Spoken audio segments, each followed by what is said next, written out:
So this is the KhoodeelaarTV television channel broadcasting only on the internet.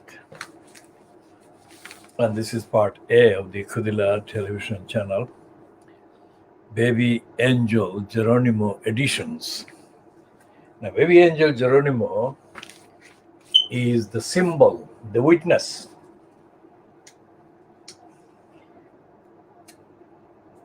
His image is on the top right of the screen.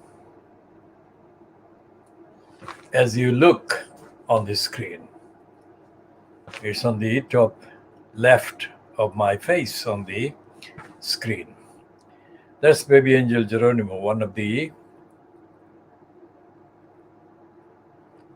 simplest and most communicative images of the BabyAngelGeronimo, who is the witness. Witness to the unraveling of the crooks. Now, BabyAngelGeronimo has been lied about by the depraved DEFRA. And the lying agenda against the BabyAngelGeronimo has been backed by the congenital liar Boris Johnson. Now, this is a sample of the brazen cocks flouting the rules. Now, this is Cox, who was in post as the Attorney General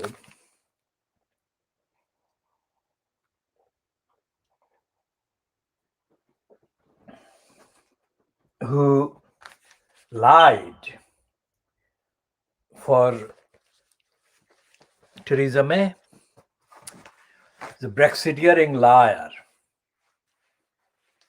This man is a Brexiteering liar. Now, anyone familiar with this program, this campaign, and the broadcasts will know of the term, the phrase that I have devised, called licensed law traders.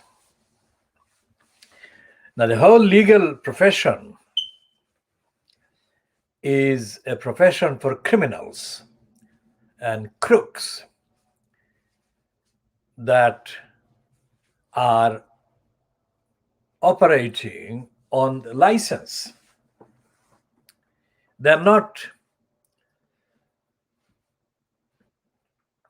not advocating rights. They are not advocating for justice. And they are not advocating the truth or supporting the truth.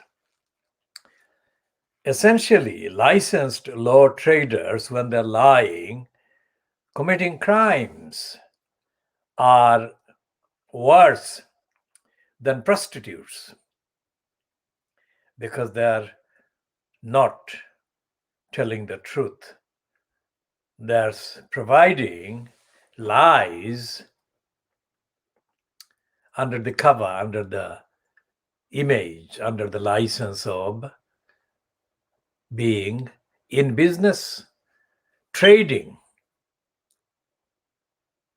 So all the myths about lawyers standing up for rights, either through the works of fiction, those works of fiction themselves are very rare. Even the most corrupt and dishonest and opportunistic author is unable to defend the prostitutes operating as licensed law traders. So this thing about Cox carrying these two letters, QC. I mean, the QC is an additional aggravation of the outrageous assumption that a QC somehow, because they carry the letters QC after their name, are somehow morally, evidentially, ethically engaged in offering superior knowledge, superior to the others, the ordinary people. That's not the case. And as I have said before, not recently, but in the long context, one of the most high-profile, quote, members of the, quote, English judiciary in the last 100 years, of course, has been Tom Denning, also known as the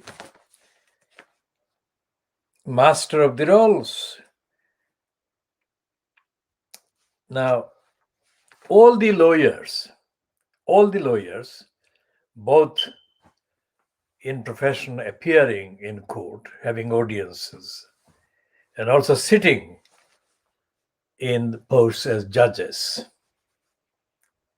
they operate opportunistically, corruptly. And it goes without saying that all of them, including some of the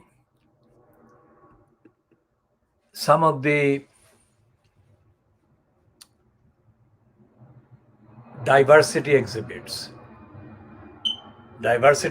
meaning that in terms of ethnic background, nationality background, some of the members of the licensed law trade and also of the judiciary are from African and Asian backgrounds. Even so, hardly anyone from African and Asian backgrounds or descent tells the truth when sitting as a judge or appearing before a judge. One of the fundamental defects of the English, quote, legal, quote, system, which is the corrupt legal bureaucracy, is that it's adversarial, not evidential, which is a very serious defect built in. So the idea of justice is already blocked, barred, banned, denied in the system, by the system, through the system called the English judiciary. Why am I calling it English judiciary? Although they say most things within the UK framework, most things to do with England are given the pretentious legitimacy or appearance of legitimacy by Wales being added to the English, whereas the actual origin and the source of the claim about English, things English, is based on the Little Englander mentality. This criminal, look up the definition of criminal. This criminal, look at his face. He has brazen face, and when he was in post as Attorney General, when Theresa May was in post as Prime Minister, Cox was at the center of quite a number of controversies about his behavior and his role. And Cox actually looked as brazen on the floor of the House of Commons when he appeared during those months, or during those, let's say, 2 years.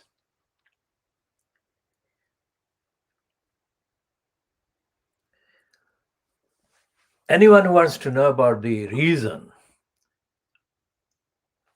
why I'm calling the English judiciary and judicial bureaucracy corrupt, dishonest, and criminal does not have to pause and wonder. They can look up. There is enough accessible materials online and in print that overwhelmingly, evidentially supports the thesis, the analysis, the view, and the finding that the English legal bureaucracy is corrupt, criminal, and racist. This criminal is called brazen, even on the front page of the Murdoch-owned and conservative supporting Times. And it says that he has been paid more than £1 million in the past 12 months to work as a lawyer for the clients, including the British Virgin Islands, in a legal inquiry started by the Foreign Office. Cox,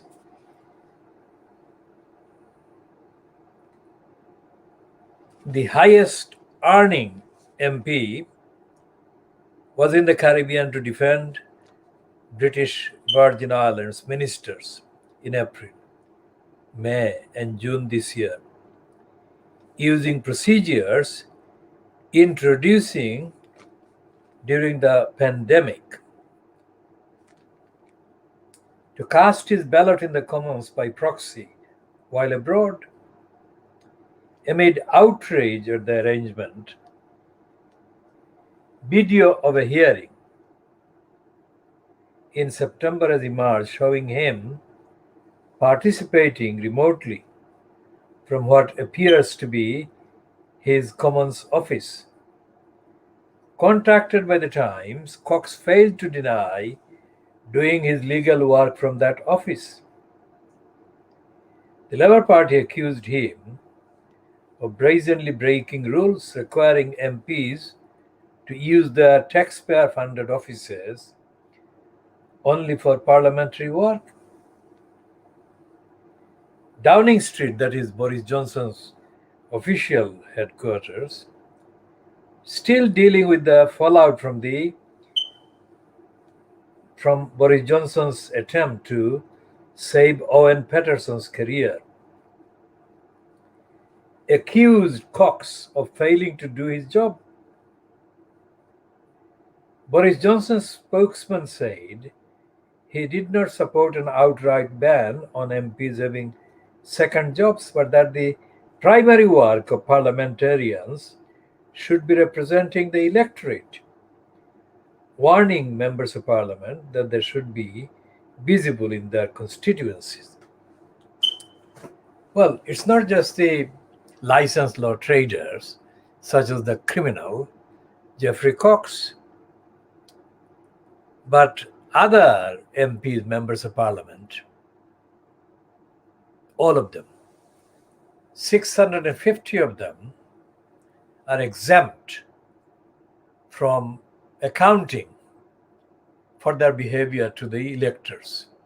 So this reference to the alleged statement by Boris Johnson's cabal at number 10 Downing Street, the primary job of parliamentarians is to represent their electorate, is not substantiated by the evidence of the behavior of the crooks and opportunists and criminals and self-servers. And the other thing which the House of Commons inquiries officers confirmed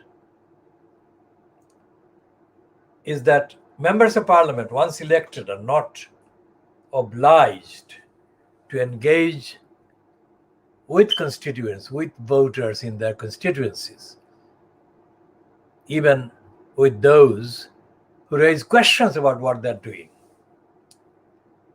who ask them to do certain things, who ask them for representing them on serious issues, either personally, individually, collectively, or in terms of the overall needs and interests of the particular constituency.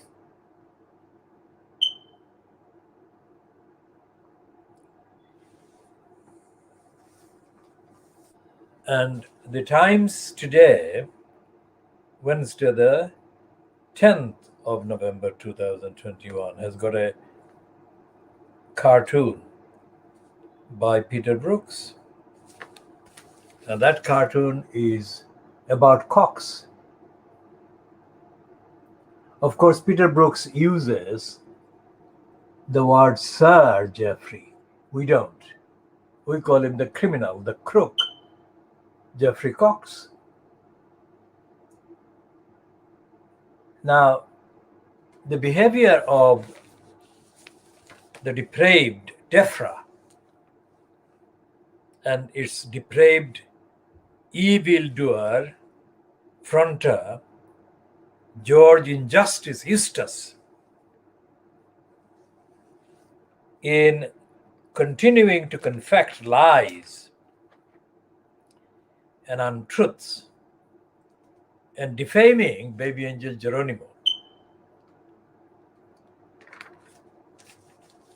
This has been going on for 4 years plus.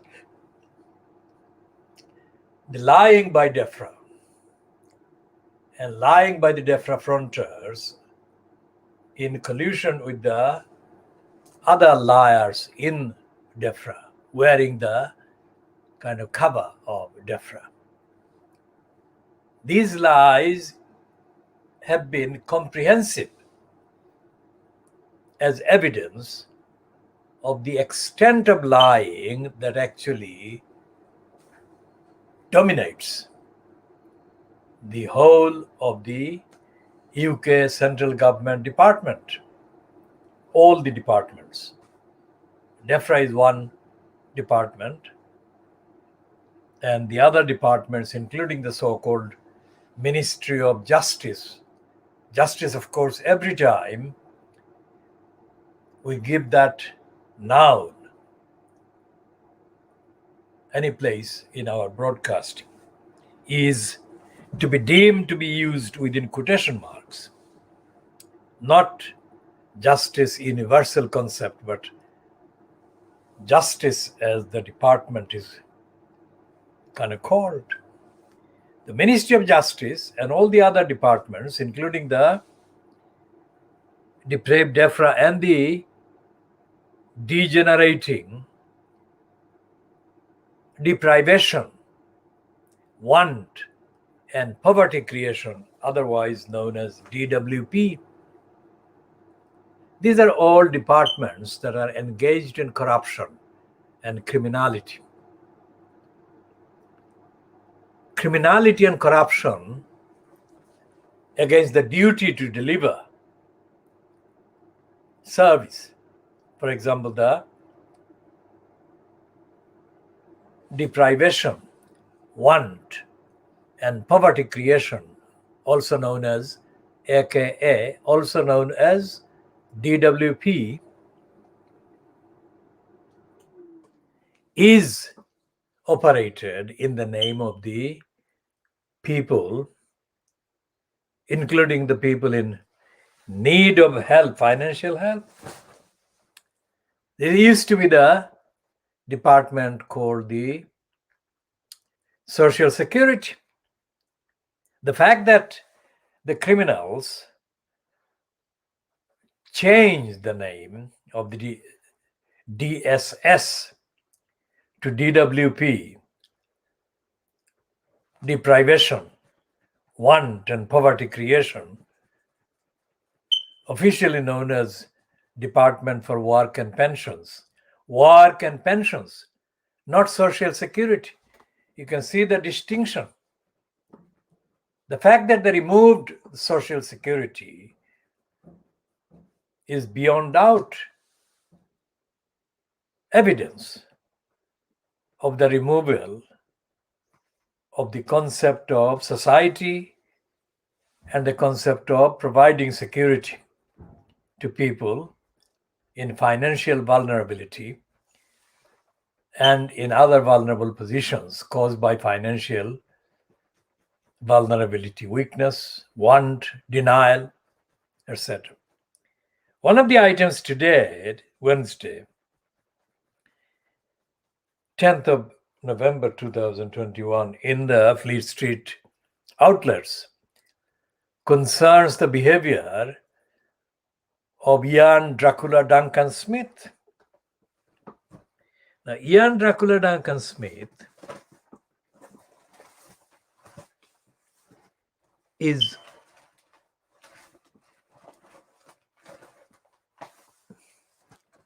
let's see if we can find him in the Star, also known as the Scar.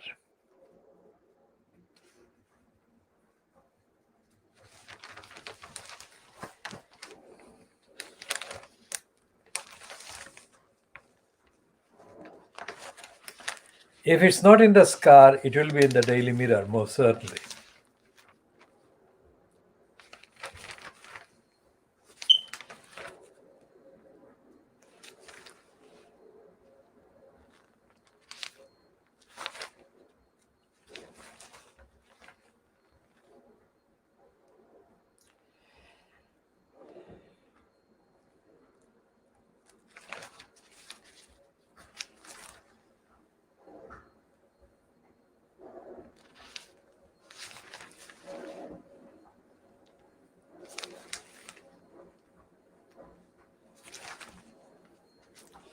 So if we can't find it in the Scar, we'll look for it in the Daily,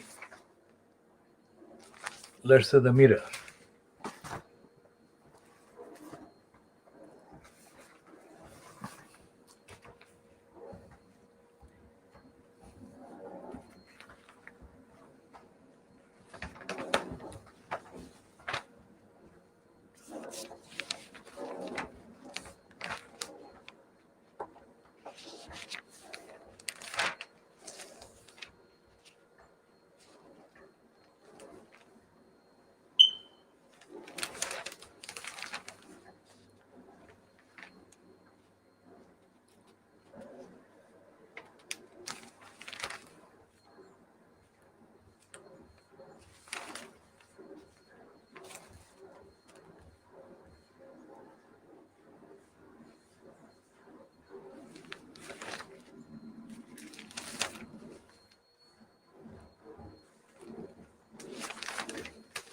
And if it's not in the Mirror, we shall look for that piece in the Guardian online, because the Guardian, in the shop, the Guardian wasn't available.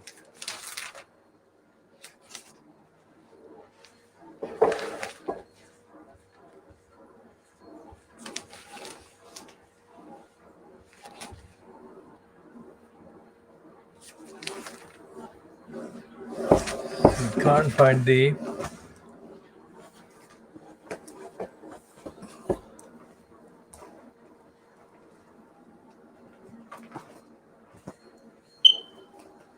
let's see if we find it in the unlikely place of the Daily Mail.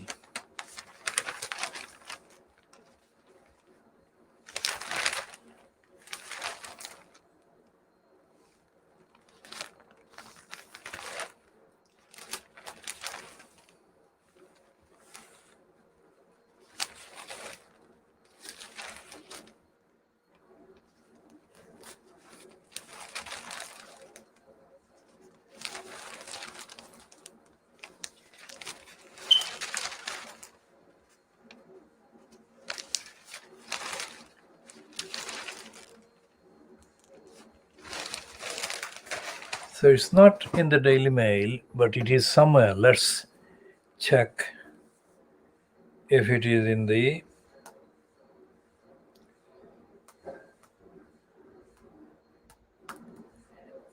online. We shall check online to see the reference to Ian Duncan Smith, who is on the evidence of his behavior.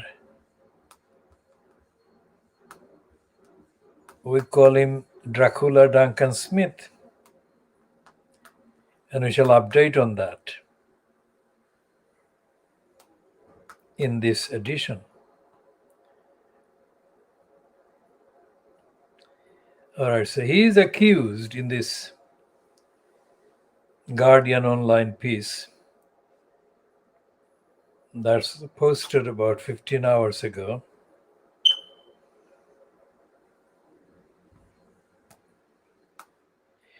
And it says, Ian Duncan Smith accused of brazen conflict of interest. Now, the same word brazen as used against Jeffrey Cox.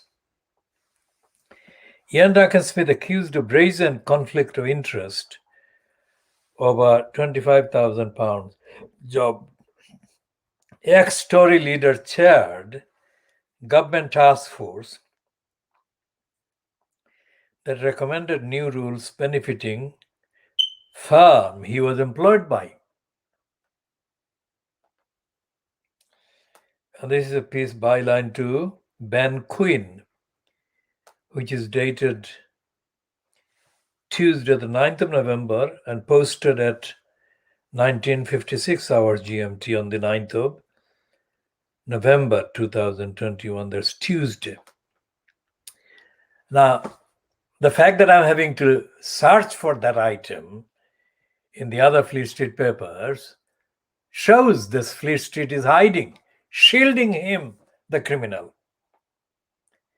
We'll have another look at the papers that we do have. We don't have the Guardian print.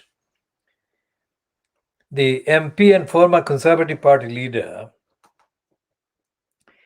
chaired the task force on innovation, growth, and regulatory reform. What a mouthful of lying, diversion, and untruth. The Task Force on Innovation, Growth, and Regulatory Reform reported back in May after Duncan Smith and two other MPs were asked by Boris Johnson to recommend ways of cutting supposed EU red tape. That's a treble lie. The fresh spotlight on moonlighting MPs has now prompted questions about the task force recommendations that alcohol-free hand sanitizers should be formally recognized as suitable for use in the UK. That's it. That's the recommendation. What an incredible, brilliant kind of innovation.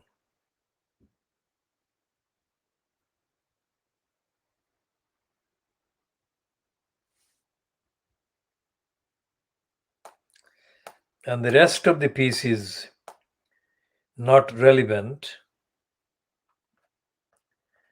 because we're talking about the lies, and those things in the piece are about other aspects, other dimensions, not immediately central to the corruption, although related to the corruption.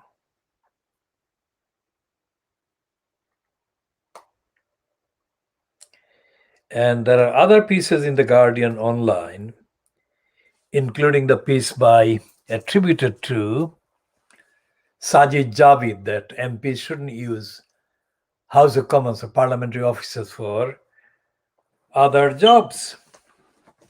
These are, let's say, this diagnosis of Fleet Street, the world exclusive diagnosis of Fleet Street. Why we call it world exclusive diagnosis of Fleet Street is quite literally world exclusive. Because, as is evident in the fact that they are not prominently showing or not showing at all the criminality of outside jobs or second jobs by young Dracula Duncan Smith, shows that they are shielding the crooks.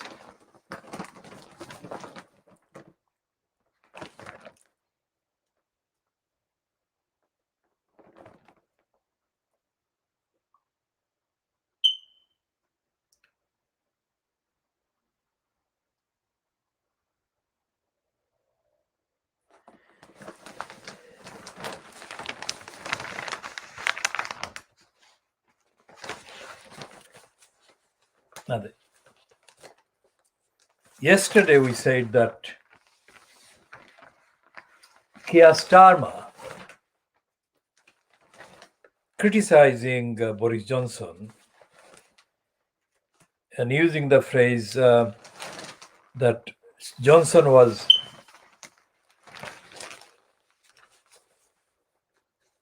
dragging the Conservative Party through the sewers. We said that factually that is true. Johnson was doing it, but Johnson hadn't just started doing it. Johnson had been doing it all the time, because Johnson is and was and has been a congenital liar. What he did say morally and ethically and evidentially is that Keir Starmer was not entitled to use that kind of phrase as if he, Starmer, is innocent. Starmer is a liar himself, and we shall update on the lies that Starmer has perpetrated in the context of young Dracula Duncan Smith. Now, Dracula Duncan Smith, we call him Dracula Duncan Smith because of the policy of forcing hundreds of the most vulnerable, economically most vulnerable, the poorest, and the most unwell claimants for benefit, for meager financial support administered by the DWP, deprivation, want, and poverty creation. Now, Dracula Duncan Smith was in post as the Secretary of State, that is the cabinet minister, in the name of that department for the longest number of years, since the conservative scum got the government in May 2010, due to the fact that the liar and criminal Nick Sick Clegg lied and colluded with the minority conservatives fronted by dodgy Dave Cameron, thus giving the minority conservatives the majority as a coalition. That was the liar, sick Nick Clegg. And once Dracula Duncan Smith was in post as the Secretary of State at the expense of the most vulnerable, the poorest people in the country, he embarked on an assault to destroy the lives of the most vulnerable people. and to deny access to support to millions of people in need of support, financial support. And Dracula Duncan Smith was aided and abetted by the criminal George Osborne, who was the finance minister in the dodgy Dave Cameron regime. So between them, George Osborne and Dracula Duncan Smith carried out planned massacre. There is no other expression for what happened on the evidence, on the facts. Dracula Duncan Smith and George Osborne carried out the planned massacre of some of the poorest people in the maximum kind of bracket of need, financial help. And those who committed suicide is still not confirmed because of secrecy. But we can find the facts that refer to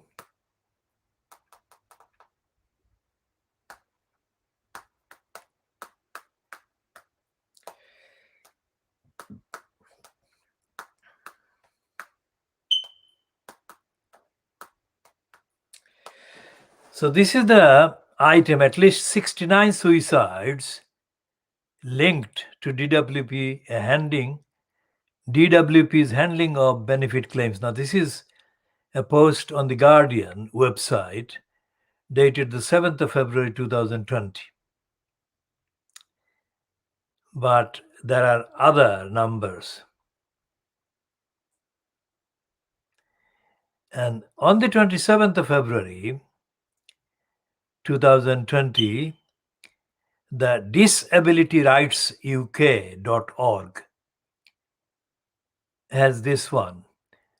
DWP destroyed reports into claimants who committed suicide.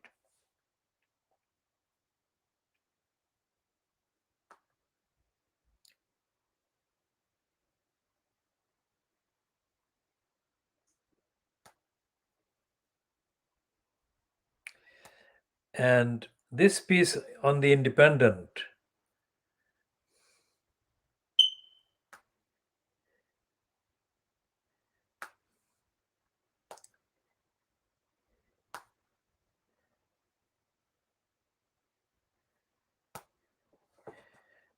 this is a heading on the piece on the Independent website. Disgraceful surge in suicides among benefit claimants prompts condemnation of DWP. Now, this is a piece byline to Mary Bullman. Now, this piece is paywalled, so I'll read only the 2 paragraphs on this particular one that are accessible online on this website. Dozens of suicides of benefit claimants have been investigated by the government in recent years. It has emerged as campaigners warn of significant weaknesses in the way ministers respond to such cases.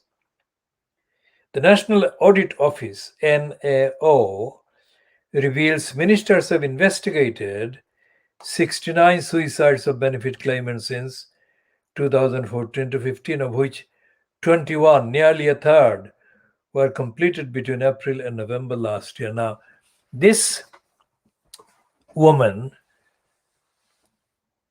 Bullman, is a part of the Mayor Bullman is part of the lying operation that aids and abets the DWP and the government generally. So this piece is not the full facts. In fact, it's only a fraction of the facts.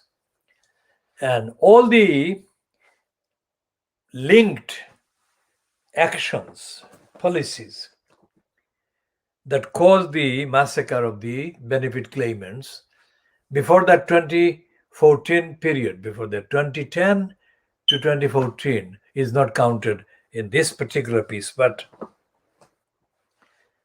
what is happening is that the suicides are the only options left to these people who are blocked, denied benefits.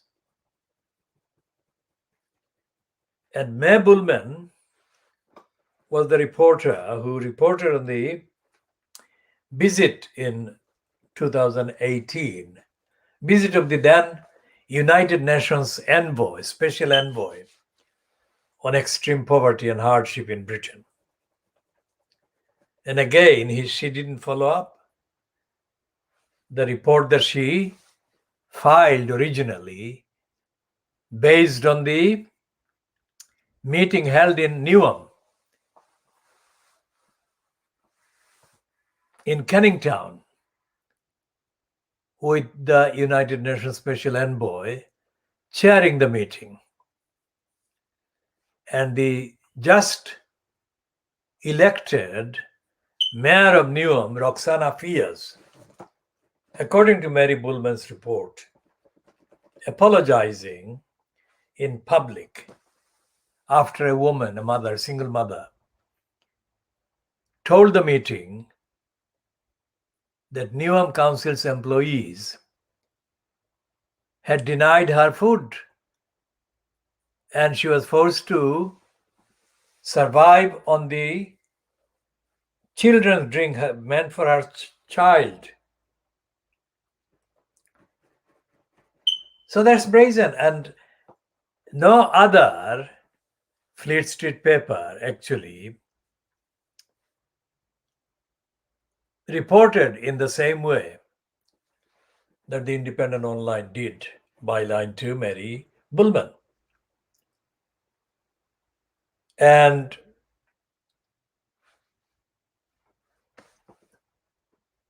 Keir Starmer was appointed DPP, his main period, 5-year period as the Director of Public Prosecutions, was spent during the Conservatives' first condemn coalition. We call it condemn collusion. And when he finished his 5-year term, Keir Starmer actually issued a kind of executive direction or directive saying a number of things, including the fact that claimants to benefits should be treated more harshly than they had been treated before, which means that he was raising the hurdle, the obstacle against people in the most financially vulnerable position and making it harder for them to get benefit. That is Keir Starmer. So Keir Starmer is a cruel person who belongs in the same club as Dracula Duncan Smith. Not only did Keir Starmer not object to the Conservatives punishing people for being in desperate financial need and hardship, Starmer aided and abetted them and left a legacy at the Crown Prosecution Service, where he was Director of Public Prosecution, making it harder for the most in need getting the support they needed. So the sanctions that were imposed against the most in need and most financially vulnerable people by Ian Dracula Duncan Smith, the sanction was made even worse by the addition that Keir Starmer put to the existing obstructions just before he retired as the Director of Public Prosecutions. And there is no evidence in any of the papers that they even remember what Starmer did days before he left as the Director of Public Prosecutions. So we go back to the illegality, unconstitutionality, and criminality of the behavior of the UK state in breach of the conventions, in breach of the declarations, in breach of the agreements and statements, international statements that the UK is still actively signed up to, supposedly upholding the human rights of the most vulnerable or the ordinary people. And Keir Starmer has never mentioned any of these breaches, any of the agreements, any of the obligations. When the idiot, and I say that literally on the evidence, the stupid Jeremy Corbyn was in post as the leader of the Labour Party. He repeatedly praised Keir Starmer, allegedly for Starmer's doing the forensic examination of the government's position in relation to the Brexit negotiations with the European Union.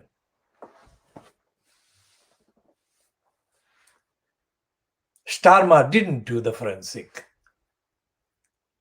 And the fact that he didn't do the forensic as objectively defined wouldn't be obvious to Jeremy Corbyn. For the idiot Corbyn, forensic examination of the word forensic was just another trendy word that he could use, as if to frighten the less aware into thinking that forensic was something from the outer space and was beyond the reach of ordinary people or abilities. If Starmer had done the forensic, then the Brexit lies would have been exposed, but they weren't. Starmer, despite the tag being used as forensic to credit him by the idiot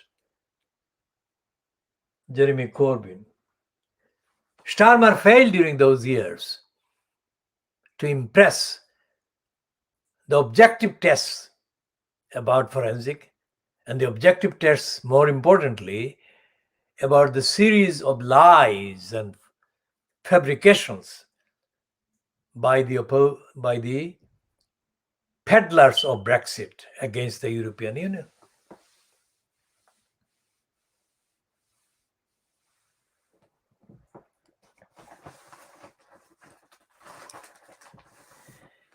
Now, in the Financial Times today,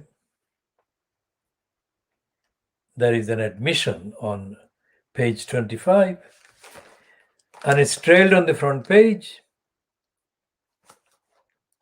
Brexit chicken. UK's dangerous game with Brussels will end badly. Now we shall go into detail of that one a bit later. On the front page is a picture of migrant children, young person. And the heading to that piece is Migrant Crisis. Poland beefs up its border. And this is supposed to be the picture of a boat. A man carries a child alongside other migrants from the Middle East. And elsewhere at the Belarus-Poland border near Grondo yesterday, Poland has deployed thousands of troops to reinforce the border, where officials say between 3,000 and 4,000 migrants have gathered. The European Union has accused the regime of Belarus's autocratic leader Alexander Lukashenko of gangster behavior for luring migrants to Europe and encouraging them to enter the bloc illegally. Commission officials, that is European Union Commission officials, are considering imposing sanctions on airlines from countries including Turkey and Russia involved in what they call migrant trafficking to Belarus. Gangster behavior, page 4. So let's see the details of the gangster behavior. The Financial Times is.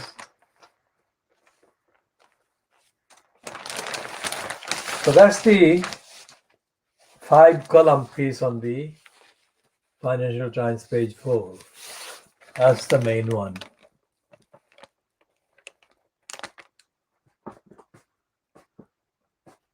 Gangster behavior. Belarus gangster behavior. And what it is saying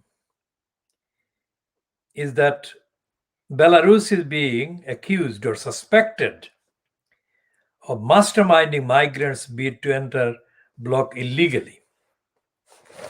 Now remember what this migrant thing is about. It's about the behavior of Western countries' economies in the Middle East. That's what is causing the migrants to seek sanctuaries or places in Europe. So whenever they talk about migrants, either migrants as in relation to the channel between France and England,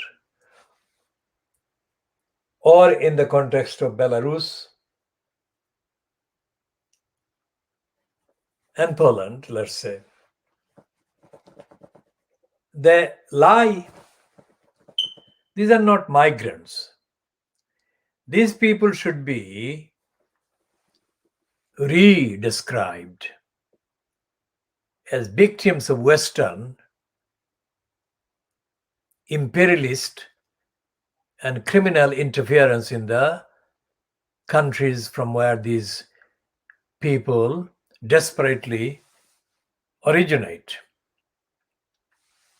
In my broadcast, which I wrote and presented on Channel 4 News in January 1992,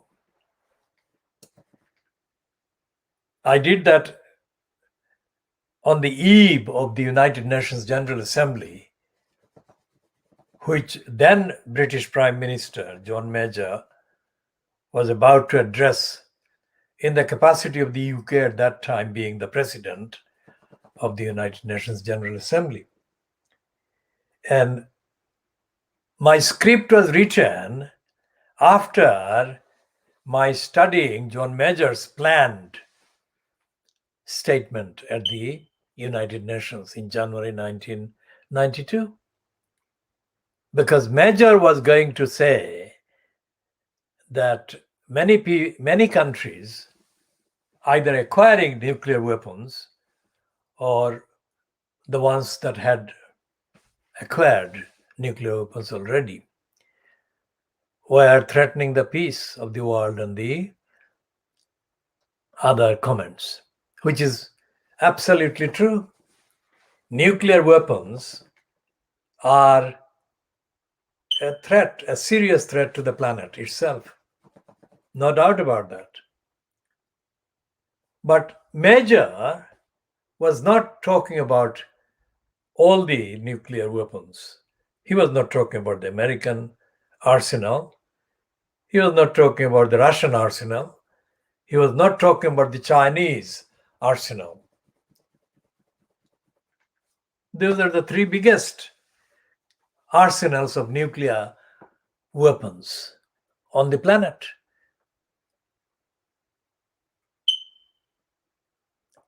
And in the foreseeable future, and this is now nearly 30 years, 29 years ago, nothing has happened to reduce the nuclear arsenal. And there is no comparable number of news items in Fleet Street about nuclear weapons as compared to the articles about migrants, about refugees, about asylum seekers. So based on the racist, imperialistic, criminal denial of Fleet Street and the criminal denial and racism by the regimes in the West, the more immediate physical resolution to that which these states actually use to frighten their electors was to deal with the fact and the reason behind and the way to solve the migrant crisis.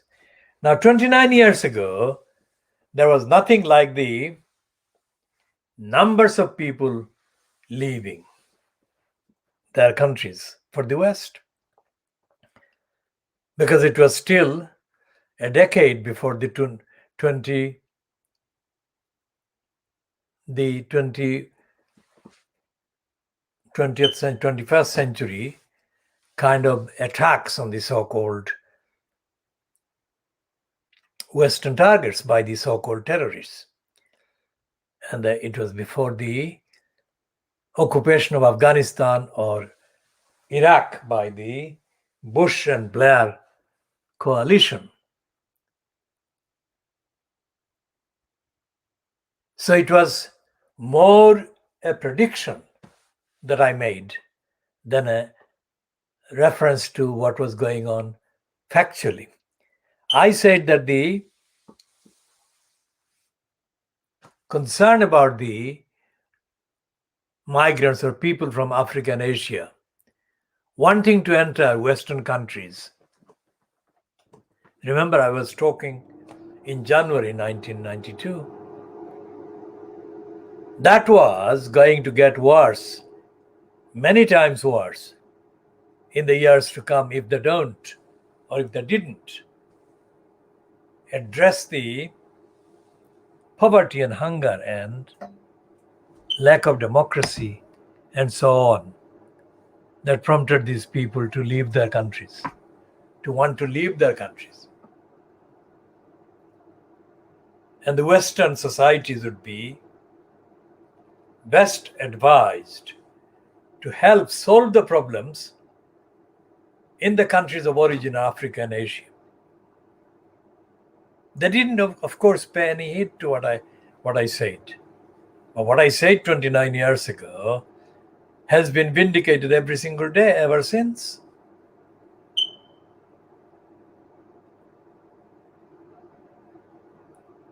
And everything I have said on other aspects and dimensions of policy and practice in the UK, in the USA, in Western Europe has been vindicated, because I only care to tell the truth. And I only tell that which I am absolutely convinced is the truth, universal truth.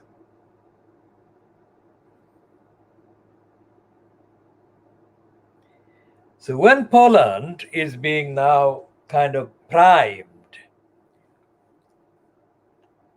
by those forces that actually flooded the UK to Brexit.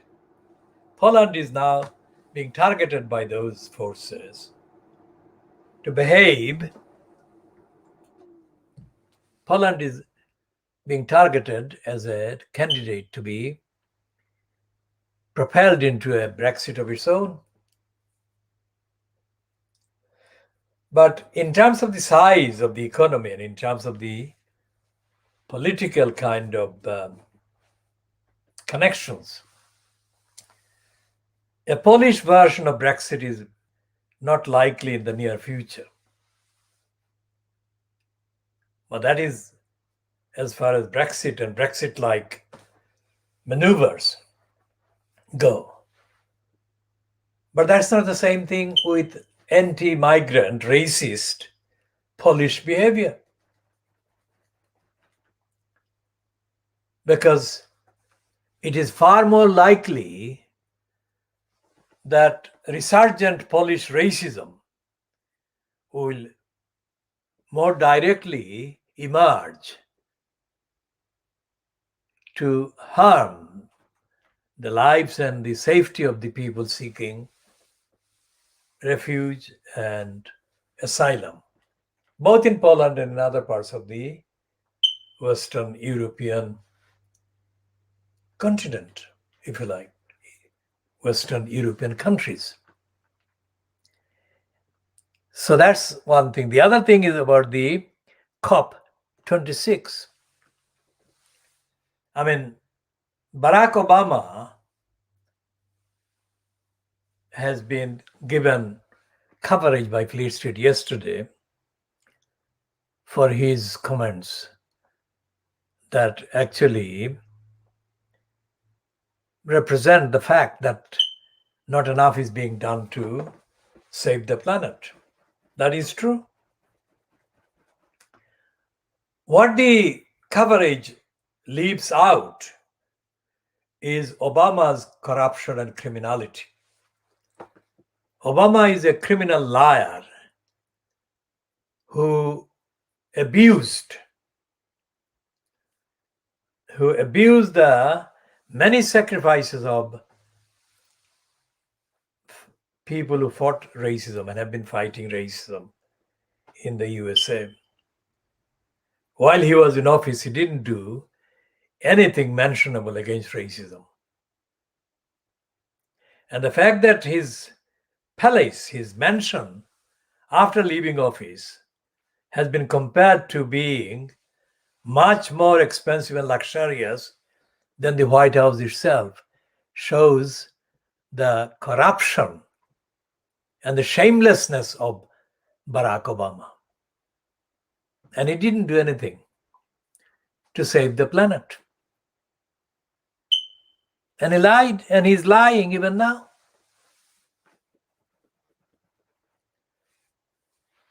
And of course, Barack Obama is not even called a congenital liar. The congenital liar, Boris Johnson, is not doing anything. And none of the Western imperialists literally assaulting the mountains in the Himalayas. The assaults on the Himalayas, the mountains, must be stopped immediately. And the assaults on other hills and mountains across the world must be stopped immediately. And the assault on not just the Amazon, but other smaller rainforests, including those in Indonesia and other parts of the world, must be stopped, but there is no mention. There is no mention of those being stopped. There is no mention whatsoever of those being stopped. And the travel by aeroplanes, no sign that they're going to stop them. And so therefore, there is no chance that COP26 will save the planet. 100 times more action needs to be taken starting now than what has been pledged. And again, Fleet Street is not accepting, recognizing that which what I'm saying.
So there's a piece in the Financial Times about Benin and the artifacts that are being held in France. Benin in Africa. France has handed back 26 royal treasures and works of art looted from its former colony of Benin, in part fulfillment of a promise by Macron 4 years ago to forge a new relationship with Africa. But most of this stuff is still being held in France. So morally, materially, physically, ethically, these powers, these states, these regimes are behaving criminally against the safety of the resources of the world, the planet, and the rights of the people who most need it, and the rights of the people who have been looted, robbed. We shall be continuing, because there are lots and lots of other issues and topics. Today is the 10th of November 2021. On the 10th of November 1993, a number of things happened in East London, which I shall be elaborating on and contextually updating on and explaining the implications of in later parts.